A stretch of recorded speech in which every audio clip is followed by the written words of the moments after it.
नमस्कार दोस्तों, मेरा नाम है विशाल। आप देख रहे हैं मेरे YouTube चैनल। आज के इस वीडियो में फ्रेंड्स हम बात करेंगे काला पानी की। काला पानी को सज़ा क्यों दी जाती थी, किसे दी जाती थी, ये सारी चीज़ें हम डिस्कस करेंगे आज के इस वीडियो में। तो बने रहिए वीडियो के एंड तक एंड आई होप कि आप सभी को ये छोटी सी जानकारी अच्छी लगेगी। अगर आपको ये वीडियो पसंद आता है तो वीडियो को लाइक कर देना, कमेंट करना, शेयर करना एंड चैनल को सब्सक्राइब करके बेल आइकन को ऑन कर लेना, क्योंकि मैं रोजाना ऐसी कहानी लाता रहता हूँ। तो चलिए वीडियो को स्टार्ट करते हैं। अंडमान की स्लोलर जेल को क्यों काला पानी की जेल कहा जाता है, इसके पीछे क्या कहानी है, यही जानेंगे हम इस वीडियो में। तो काला पानी की कहानी की शुरुआत होती है सन 1857 में। 1857 की क्रांति के दौरान या उसके बाद में अंग्रेज जिन लोगों को पकड़ते थे उन्हें फांसी दे देते थे या फिर तोप के मुंह पर बांधकर उन्हें उड़ा दिया जाता था। पर बहुत सारे लोग ऐसे भी होते हैं जिन्हें सिर्फ कैदी बना के रखना जरूरी होता है। जो कैदी होते हैं, अंग्रेज उन्हें कहीं बहुत दूर भेजने की एक ठान लेते हैं कि इन लोगों को आसपास कहीं नहीं रखेंगे। आसपास रहने से चीजें या माहौल थोड़ा सा बिगड़ जाता है और यहीं से चुना जाता है अंडमान द्वीप। उसका एक कारण ये भी था कि उस समय हिंदुओं में एक मान्यता थी कि अगर हिंदू समुद्र की यात्रा कर लेते हैं तो उनका धर्म नष्ट हो जाता है, इसलिए इसे काला पानी कहा जाता था और यहीं से अंडमान की जेल को काला पानी का नाम दिया गया। 1857 के बाद 200 कैदियों को पहली बार अंडमान भेजा जाता है। फिर सन आता है 1868, 1868, जब 700 कैदी कराची से भेजे जाते हैं। शुरुआत में इन लोगों को एक घर नुमा जेल में रखा जाता था। सन आता है 1890, तब तक कैदियों की संख्या काफ़ी बढ़ चुकी होती है। हालांकि तब अंडमान की जेल की सूरत वो नहीं थी जो बाद में जाके बनी। तब क्या था कि भारत की जो जेलें थीं उन जेलों के मुताबिक अंडमान में कैदियों को ज़्यादा आज़ादी मिलती थी। 1890 में दो अंग्रेज अधिकारियों को इस बात से दिक्कत होने लगी। उनका कहना था कि जेल के नाम पर आज़ादी नहीं दी जा सकती। लॉर्ड्स लायल और एस लैंग्लिश ये दोनों एक रिपोर्ट बनाते हैं और सरकार के सामने पेश करते हैं, जिसमें एक ने जेल बनाने की मांग रखी। साथ ही में ये भी कहा गया कि यहाँ आने वाले कैदियों के लिए बहुत कठिन वातावरण होना चाहिए। सरकार की मंजूरी के बाद सन 1896 में नई जेल का निर्माण शुरू होता है। इसके लिए बर्मा से लाल ईंट मंगवाई जाती है और मजदूरी के लिए इन्हीं कैदियों का इस्तेमाल किया जाता है जो आगे चलकर इसी जेल में रहने वाले थे।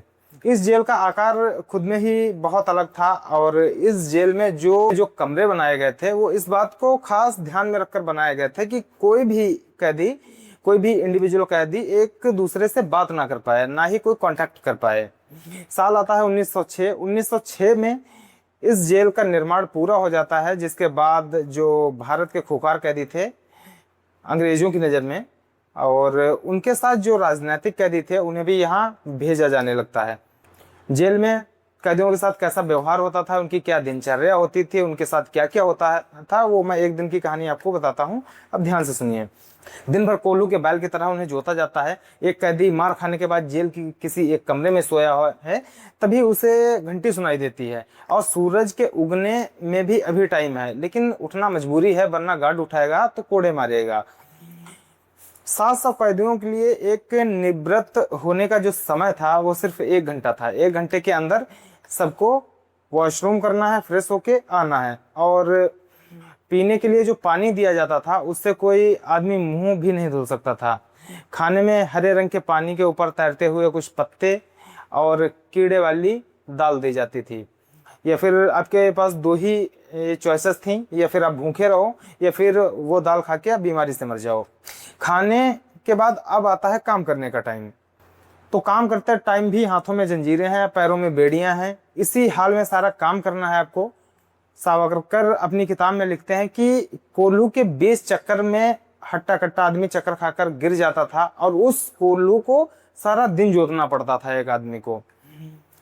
इस पूरे दिन में आपको सिर्फ एक ब्रेक मिलता था खाना खाने का। इसके बाद आप टॉयलेट के लिए भी एक्स्ट्रा ब्रेक नहीं ले सकते थे। इसके अलावा और भी बहुत सारे काम दिए जाते थे, जैसे कि नारियल से भूसी निकालना या फिर रस्सी से धागों को अलग करना।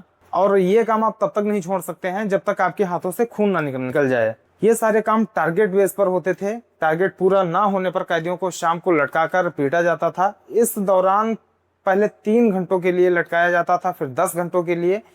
और एक दौरान पैरों के बीच एक डंडा फंसा दिया जाता था ताकि पैर को हिलाया ना जा सके, ना ही पैर को डुलाया जा सके।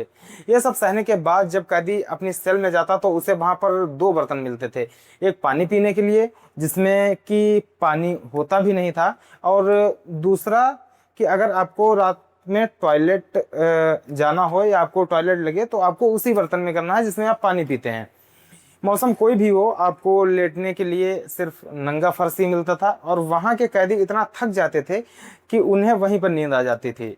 मन में कई स्वतंत्रता सेनानियों ने एक दूसरे के दिन कैसे गुजारे, वो सारी चीजें आप सावरकर, भगत सिंह, इन सारी किताबों में आप पढ़ सकते हैं। भगत सिंह के साथ उल्लासकर दत्त जैसे सैकड़ों स्वतंत्रता सेनानी थे।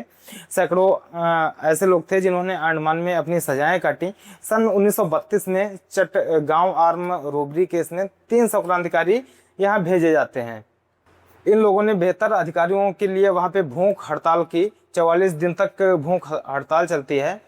बाद में अंग्रेज ने उनके गले में पाइप डाल के दूध अंदर डालने की कोशिश की कि महावीर सिंह, मोहन, किशोर नामदास और मोहित्रा के फेफड़े में दूध चला जाता है, जिसकी वजह से उन्हें निमोनिया हो जाती है और उन तीनों की मृत्यु हो जाती है। इतनी क्रूरता के बाद ये भूख हड़ताल 1934 तक चलती है। इसके बाद गांधी और रविंद्रनाथ टैगोर ने कांग्रेस कमेटी को एक टेलीग्राम भेजा। इसके बाद कांग्रेस ने ये मुद्दा ब्रिटिश की जो सरकार होती है उसके सामने रखा। 1938 में सेलुलर जेल के राजनीतिक कैदी लैंड की जेल में भेजे जाते हैं, मतलब कि भारत की जेलों में भेज दिए जाते हैं। काला पानी का दौर यहीं पर खत्म नहीं होता है। 1942 में जब जापान ने अंडमान पर कब्जा किया तो उन्होंने ब्रिटिश कैदियों को रखने के लिए सेलुलर जेल का ही इस्तेमाल किया। जापानी कब्जे के दौरान सेलुलर जेल के 2 हिस्सों को तोड़ दिया जाता है। इससे पहले 1941 में आए भूकंप से जेल के बीच की इमारतों को भी कुछ नुकसान पहुंचा था, जिसके बाद इन्हें फिर से बनाया जाता है। 9 इमारत को गोलाकार शेप में बनाया गया, जबकि पुरानी इमारत चौकोर हुआ करती थी। भारत की आज़ादी के बाद ये जेल की 2 इमारतों को गिरा दिया जाता है और स्थानीय लोगों के लिए यहाँ पर एक 500 बिस्तर वाला हॉस्पिटल बना दिया जाता है। इस जेल में सजा काट चुके कई स्वतंत्रता सेनानी जेल को गिराने के विरोध में इसलिए थे क्योंकि 1979 में प्रधानमंत्री मोरारजी देसाई ने इसे राष्ट्रीय स्मारक घोषित कर दिया था। तो ये थी कहानी काला पानी की। आपको कैसी लगी फ्रेंड्स? अगर आपको ये कहानी पसंद आई है तो वीडियो को लाइक करना, कमेंट करना, शेयर करना एंड चैनल को सब्सक्राइब करके बेल आइकन को ऑन कर लेना, क्योंकि मैं आपके लिए रोजाना इस वीडियो लाता रहता हूँ। वीडियो देखने के लिए आपका बहुत बहुत धन्यवाद।